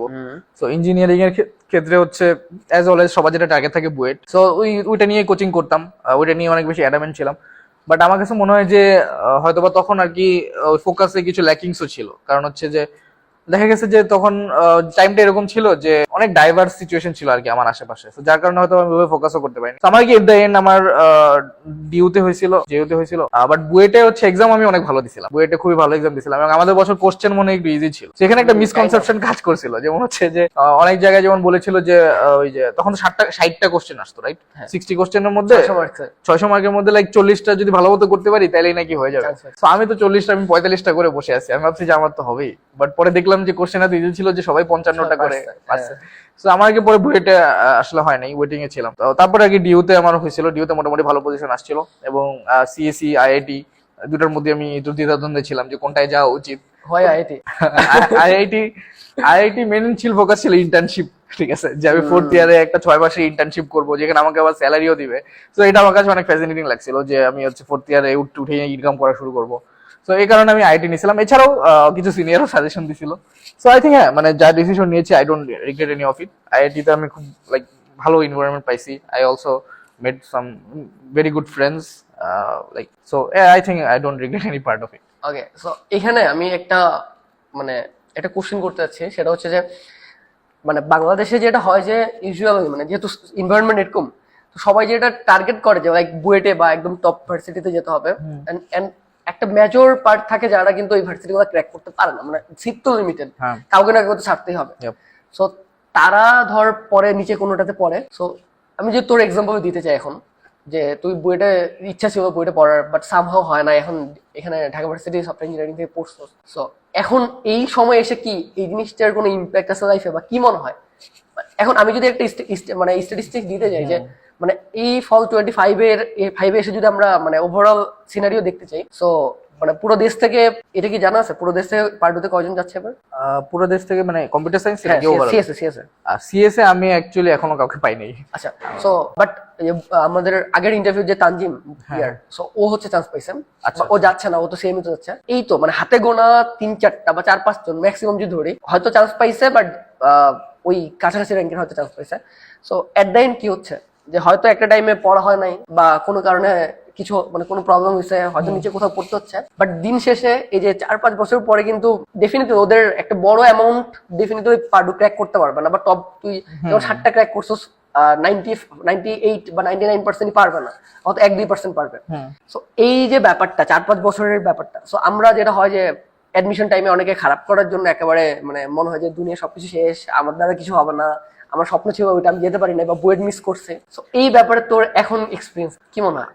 আমার কাছে যেটা মনে হয় যে মানে বুয়েটে যেটা হয় যে ওইখানে অবভিয়াসলি দ্য এনভায়রনমেন্টে হয়তো বা কিছু ফ্যাসিলিটিস আছে, যেটা হচ্ছে like as a CS student হয়তো বা আমাকে কিছু এক্সট্রা বেনিফিট দিবে। অ্যালামনাইস যেমন একটা অ্যালুমনাই নেটওয়ার্ক খুবই স্ট্রং, ওদের অনেক সাকসেসফুল আছে যারা হচ্ছে অলরেডি ইউএসএ অবস্থান করতেছে, ওদের থেকে অনেক সাজেশন পাওয়া অনেক যাবে, প্রফেসরস আছে মনে হয়। প্রফেসর আছে, হ্যাঁ দ্যাট ইজ অলসো। বাট এখানে এট দ্য এন্ড আসলে আমার কাছে কারেন্টলি লাইক আফটার 5 ইয়ার্স খুব একটা ইম্প্যাক্ট পড়ছে বলে আমার মনে হচ্ছে না। কারণ হচ্ছে যে এট দ্য এন্ড আর কি ওরা যা যা করতেছে বা করেছে, লাইক আমার ব্যাচেরও অনেকে এটাই করতেছে অথবা এর চেয়ে বেটার কিছু করতেছে। হ্যাঁ, ডেফিনেটলি। সো আলটিমেটলি মানে এটা টোটালি ডিপেন্ড করতেছে আমার ইন্ডিভিজুয়াল এফোর্টের উপর। আমি 4 বছরে আমি যদি এখন আমি কোনো প্রাইভেটেও পড়ি, স্টিল আমার যদি এফোর্টটা ওই লেভেলে থাকে, স্টিল আই থিঙ্ক ওর পক্ষেও ক্র্যাক করা পসিবল। মানে এখানে university is an I don't think A factor. আমি স্যামসাং এর যে জব করি এখানে একজন আছে এনএসইউ থেকে যাচ্ছে পার্ডিউতেই। সো মানে জিনিসটা হচ্ছে ইট ডাজন্ট ম্যাটার। মানে আমি হচ্ছে যে কোন ইউনিভার্সিটিতে আসি, আমি যদি ইন্ডিভিজুয়াল এফোর্টটা দিয়ে থাকি 4-5 বছর, আমার লেভেলটা ওইখানেই যাবে যে আমি পার্ডিউ বা আরো টপ ইউনিভার্সিটি ক্র্যাক করতে পারবো। সেখানে ফার্স্ট অফ অল হতাশ হয়ে দুনিয়া শেষ হয়ে যাচ্ছে এই টাইপের চিন্তা ভাবনা করাটা খুবই মিসকনসেপশন। ঠিক আছে, আমি যে ইউনিভার্সিটিতেই থাকি না কেন আমার কাছে অলওয়েজ স্কোপ আছে। হইতে পারে আমার জন্য পাথটা একটু ডিফিকাল্ট হবে বিকজ অফ দ্য সার্কামস্টেন্সেস বা ইউনিভার্সিটি র্যাঙ্কিং বা কিছু, এখানে মানে এটা হয়, এটা নর্মাল। বাট সেক্ষেত্রে ওইটা উত্তরণ করাটাও মানে ডিফিকাল্ট না, মানে পসিবল যদি আমার ওই লেভেলে শিয়ার ডিটারমিনেশন থাকে। ঠিক আছে, সো আই উইল সে মানে don't give up on any hope যে আমার হবে না। আমি শুধু অ্যাডমিশনের টাইমেই অ্যাডমিশনের টাইমটাই যদি আমার কাছে ওয়ার্কআউট না করে তার মানে আমার লাইফ শেষ, এরকম কিছু না। মানে তখন লাইফ মাত্র শুরু আর কি। সো এরপরে তুমি কি এফোর্ট দিবা এটার উপরে অনেক কিছু ডিপেন্ড করে ফিউচারে কই যাচ্ছে। ডেফিনেটলি আন্ডারগ্রেড যেটা একটা বড় টাইম, এবং আন্ডারগ্রেডের রেজাল্ট মানে একটা ব্যাপার যেটা যে ধর এমন বড় ইউনিভার্সিটি ক্র্যাক করলাম, বাট মানে ঢাকা ভার্সিটি বুয়েট যেটাই হোক, তো তারপরে আমার ওইখানে গিয়ে আমি কোপ আপ করতে পারতেছি না, রেজাল্ট খারাপ হচ্ছে, হ্যাঁ এর থেকে বেটার কিন্তু মানে ও যেখানে পাইছে ওইটাতে যদি ও টপ করতে এক্স্যাক্টলি সো ওই 5 বছর কিন্তু খুব 2% মাঝে বড় একটা ডিফারেন্স ক্রিয়েট করে দেয়। রাইট। ওকে, এটা খুবই ভালো একটা সাজেশন ওর থেকে। সো এখন আমরা যদি ভার্সিটি লাইফের দিকে আসি, সো এরপরে অ্যাডমিশনে চান্স পেয়ে তো Dhaka university software engineering admit হওয়া, সো এইখানকার 4 বছর কোভিড সহ 5 বছর কেমন কাটছে এই পুরো টাইম? লাইক ফার্স্ট ইয়ার অনেক ভালো কাটছে। ফার্স্ট ইয়ার হচ্ছে লাইক COVID ভার্সিটিতে তো হ্যাঁ শুরুতে সবাই অনেক বেশি উঠতে থাকে। সো আমাদের ব্যাচেও ওইরকমই অনেক একটা ভাইব ছিল, ফেস্টিভ একটা ভাইব, অনেক ইভেন্ট হইতো, অনেক কিছুতে পার্টিসিপেট করতাম আমরা। ফার্স্ট ইয়ার অনেক ভালো কাটছে। তারপরে কোভিডটা অ্যাকচুয়ালি খুবই একটা টার্ন অফ মোমেন্ট ছিল। কোভিড আসার পরে আসলে সবাই অনেক বেশি মানে স্ক্যাটার্ড হয়ে গেছিলাম, লাইক কারোর সাথে কোনো কন্ট্যাক্ট ছিল না। এবার আমার মনে আছে তখন হচ্ছে যে লাইক ফর 6 মান্থস আমি কোনো নতুন মানুষের চেহারা দেখতেছিলাম না, কারণ যখন আমরা লকডাউনে ছিলাম বাসা থেকে তো বের হতে পারতাম না। সো অলওয়েজ লাইক খুবই একটা ডিপ্রেসিং একটা বছর গেছে 2020 এন্ড হ্যাঁ 21-এর শুরুর দিকেও। পরে অনলাইন ক্লাস স্টার্ট হওয়ার পর তো কিছুটা ইন্টারাকশন হইতো, বাট ওইটা খুব একটা মানে ওইরকম লেভেলটা তো আর ফিল করতাম না। বা তখন ততদিনে তো ধরো আমাদের ইউনিভার্সিটিতে অনেক জুনিয়ররাও চলে আসছে, সো ওদের সাথে যে একটা বন্ডিং ক্রিয়েট করে এগুলো কোনো কিছু তো পসিবল হয়নি। সো পরে যখন থার্ড ইয়ারে উঠে আবার শুরু হয়েছিল অফলাইন ক্লাস, তো তখন মোটামুটি ওই ভাইবটা পাইছি, বাট আমার ওটা ক্যাচ করতে একটু টাইম লাগছে, স্পেশালি একাডেমিক্যালি একটু বেশি। মানে একাডেমিক্যালি আমি হচ্ছে একটু লস্ট ছিলাম ওই টাইমটাতে। মানে কোভিড থেকে আমি হচ্ছে একটু হারাই গেছিলাম। আমি ভাবছিলাম যে মানে মানে যে একটা গ্যাপ ছিল, এই গ্যাপটা আমার উপর একটু বেশি ইম্প্যাক্ট ফেলছিল। সো এটা থেকে রিকভার করতে আমার ওই থার্ড ইয়ার পুরাটা আর কি লাগছে। সো এছাড়া থার্ড ইয়ার ফোর্থ ইয়ারে তো আমরা অনেক বেশি কম্পিটিশন করতাম, বিভিন্ন হ্যাকাথন বা অনেক কেস কম্পিটিশন এগুলোতেও যাইতাম। সো ওইগুলো করে মানে ওইখানে আমরা ওইসব পার্টিসিপেট করতে যে আমরা অনেক ট্যুরও দিতাম। তো এইসব জিনিস অ্যাকচুয়ালি অনেক মানে হেল্প করছে মানে ওভারঅল জার্নিতে। তো আমার কাছে মনে হয় ওই থার্ড ইয়ারটা একটা ফেজ ছিল যেখানে আমি একটু রিকভার করছি, and then fourth year was the like final nail in the coffin টাইপের আর কি। সো এখানে ফোর্থ ইয়ারে তো আমরা আমাদের ফার্স্ট 6 মান্থ তো ইন্টার্নশিপে যাই। সো আমি হচ্ছে বনানীতে স্ট্রিমস থেকে ইন্টার্ন করেছিলাম। সো ওইটাও একটা জার্নি ছিল যেখানে আমি একটু একদমই ডিফারেন্ট একটা ফিল্ড এক্সপ্লোর করছিলাম। আমি হচ্ছে এখানে টেস্টিং নিয়ে কাজ করতাম, সফটওয়্যার টেস্টার হিসেবে। ওইখানে আমার মনে 3 মাস আমি ফার্স্টে টেস্টার ছিলাম, পরে আবার আমি একটু ডেটা ইঞ্জিনিয়ারিং ফিল্ডে কাজ করছি। সো আমি ওইখানে কি দুইটা ডিফারেন্ট ফিল্ডে কাজ করার চেষ্টা করছি। সো ওইটা আমার একটা আবার নতুন এক্সপিরিয়েন্স ছিল। ওইখান থেকে একটু ইন্ডাস্ট্রির একটা ফ্লেভার পাইছি, যেটা আমার পরে স্যামসাং এ যখন আমি গেছি তখন কিছুটা হেল্প করছে এনভায়রনমেন্টের সাথে কপ আপ করতে। সো ওভারঅল ভার্সিটিটা এভাবেই গেছে। এন্ড আমি হচ্ছে অনেক বেশি ইনভলভ ছিলাম ক্লাব অ্যাক্টিভিটিস এর সাথে, extra curricular and co curricular as well.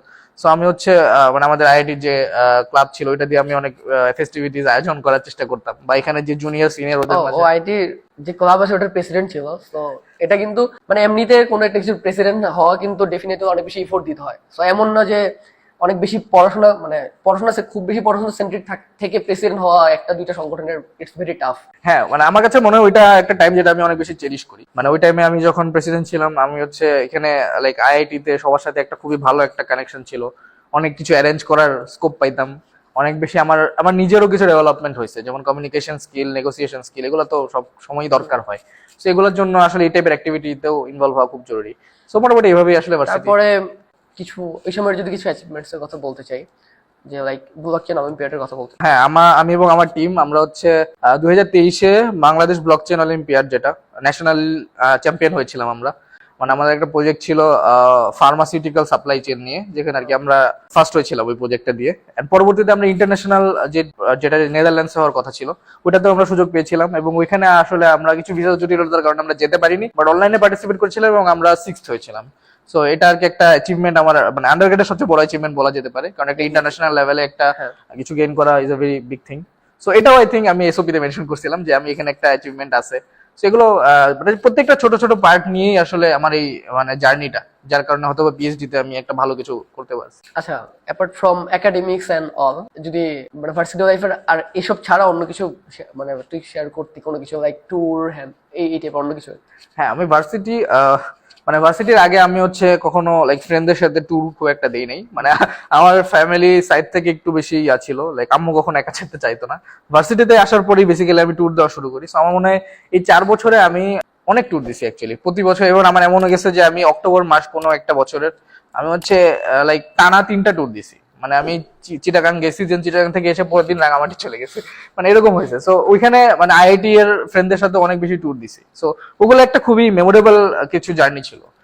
Bachelor শেষ করে, হ্যাঁ, ব্যাচেলর শেষ করে আমরা র্যাক ট্যুরে নেপাল গিয়েছিলাম। তো ওই নেপাল ওইটাও একটা ডিফারেন্ট, মানে একটা ডিফারেন্ট কান্ট্রিতে ডিফারেন্ট কালচারের সাথে আমরা পরিচিত হয়েছি। ওখানে পোখারাতে আমরা যখন ওই যে কি যেন সারাংকোটে যখন ভোরবেলা আমরা ওই পাহাড় দেখলাম, মানে অন্নপূর্ণা, খুবই ম্যাজেস্টিক ছিল। স্কাই ড্রাইভিং, হ্যাঁ স্কাই প্যারাগ্লাইডিং, এন্ড ইভেন মানে আমাদের ওখানে বন্ডিংটা খুবই ভালো ছিল মানে ইউনিভার্সিটিতে, যার কারণে দেখা গেছে যে 1 বছর পর আমরা সবাই এক একজন এক এক কোম্পানিতে আসি, বা কেউ কেউ হয়তো বা দেশেও নাই, বাট স্টিল আমরা থাইল্যান্ড ট্যুর দিয়েছিলাম এবছর, যেখানে আমাদের ব্যাচের 11-12 জন আমরা ম্যানেজ করতে পারছি। তো একটা হিউজ থিং আর কি।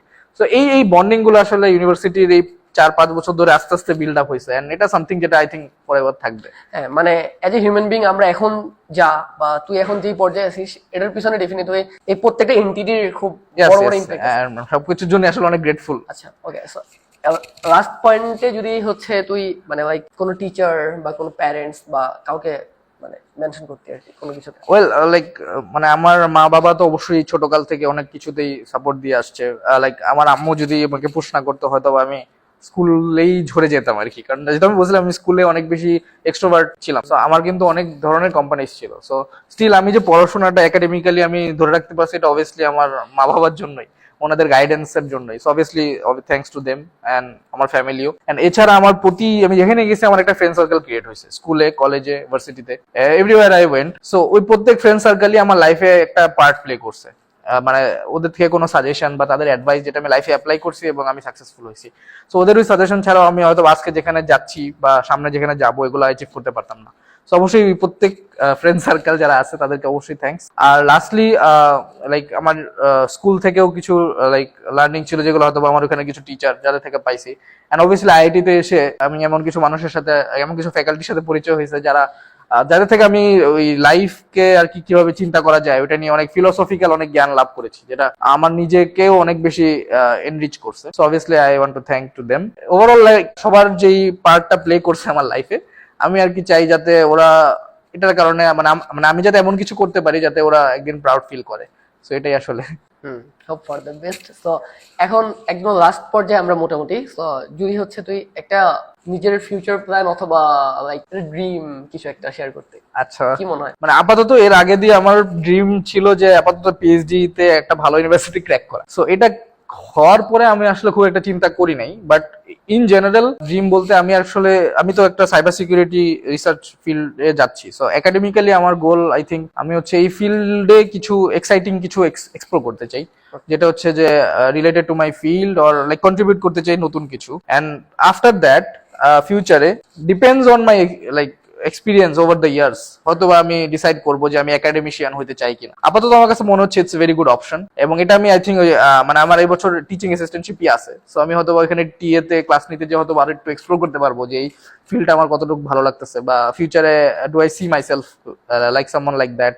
সো হ্যাঁ, এটা একটা জিনিস। সো আই থিঙ্ক হ্যাঁ ওইটাই, একাডেমিশিয়ান হওয়ার ইচ্ছা আছে। সো ওইটা দেখি গেইন করা যায় কিনা। আর ইন জেনারেল ফিউচার গোল হিসেবে লাইক মানে একটা কন্টেন্টমেন্ট স্টেজে অবশ্যই লাইফে পৌঁছাতে চাই, যেখানে হচ্ছে there would be stability with whatever I do, or like যেখানে আসি, যে প্লেসেই আসি। অ্যান্ড ফাইনালি লাইক অবশ্যই দেশের জন্য কিছু করতে চাই, লাইক যেখানেই থাকি না কেন যেভাবেই আর কি কন্ট্রিবিউট করা পসিবল হয়, I would love to do that. So okay, শফিকের জন্য শুভকামনা যে ও ওর স্বপ্ন পূরণ করতে পারবে, এন্ড এট দ্য এন্ড মানে লাইফে যেটা বলতেছি যে নিজের ডিসিশন বা নিজের কাজ নিয়ে হ্যাপি থাকা, so that matters. Okay, so আমাদের লাস্টে একটা কোশ্চেন সবসময় থাকে, সেটা হচ্ছে যে মানে do you want to say something about short stories? Okay, হ্যাঁ, মানে শর্ট স্টোরিজ লাইক যেহেতু আমি আরিফের ব্যাচমেট, সো আমি হচ্ছে লাইক ওভার দ্য ইয়ার্স অনেক ক্লোজলি আর কি শর্ট স্টোরিজ ফলো করে আসছি। এন্ড আই থিঙ্ক মানে এটা এমন একটা প্ল্যাটফর্ম যেটা আসলে লাইক সবার কাছে সাকসেস স্টোরিজ বলি বা দেশ বিদেশের অনেক ইন্টারেস্টিং নিউজ ভেরিফাইয়েবল ওয়েতে পৌঁছায় দেওয়া, এই জিনিসগুলা যে এত মানে নিষ্ঠার সাথে করে আসতেছে ওভার দ্য ইয়ার্স। এন্ড আমরা জানি লাস্ট ইয়ার জুলাই আন্দোলন লাইক ওখানেও খুব ভালো একটা রোল প্লে করছে short story. So I think এটা খুবই মানে ভালো একটা প্ল্যাটফর্ম। ইভেন লাইক আমার স্টোরিজটাও যে আজকে ওরা কভার করতেছে, এটাও একটা জিনিস যেটা হয়তো আমারটা শুনে হয়তো বা অনেকে একটা মোটিভেটেড ফিল করবে। সো আই থিঙ্ক এটা খুবই একটা ওইরকম প্ল্যাটফর্ম যেটা লাইক সব লেভেলের মানুষকেই সাম লেভেলে হেল্প করে। সো হ্যাঁ, I think like I would like to, যেটা ছিল না, সেটা হচ্ছে যে লাইক অনেকেই তোর ক্ষেত্রে মনে হচ্ছিল যে কিছু টিচার বা কিছু প্রফেসরকে চেনা জানা। ও হ্যাঁ হ্যাঁ, এটাও একটা বিষয়। শর্ট স্টোরিজ থেকে আমি হচ্ছে একজনকে পেয়েছিলাম, যাকে আমি মেল করেছিলাম পরে। তো পরে হচ্ছে ওনার থেকে আমি ইন্টারভিউ কল পাইছি এবং আমার ইউনিভার্সিটিতে হয়েছিল অ্যাকচুয়ালি। সো এটাও একটা জিনিস যে শর্ট স্টোরিজের যে ওরা যেই স্টোরিগুলো কভার করে বা যেসব প্রফেসর যারা নতুন জয়েন করতেছে ইউনিভার্সিটিতে, এটা অ্যাকচুয়ালি একটা ভালো জিনিস। মানে এখান থেকে আমরা জানতে পারি যে বাংলাদেশের কে কোথায় যাচ্ছে। প্লাস এই যে আমি যেমন এক জায়গায় চান্স পেয়েছিলাম, সো হতে পারে যে এরকম আরো অনেকে সামনে খোঁজ পাবে যে বাংলাদেশি কে কই যাচ্ছে। তো এটা একটা খুবই ভালো উদ্যোগ। আমার মনে হয় এটা আরো সম্প্রসারণ করা যদি পসিবল হয়, লাইক সবাই কে কোথায় আছে এগুলা নিয়ে যদি আরো বিস্তারিত ভাবে চিন্তা করা যায়, এটাও খুবই একটা ভালো উদ্যোগ হবে। সো হ্যাঁ, মানে best of luck to short stories actually. Thank you শফিককে।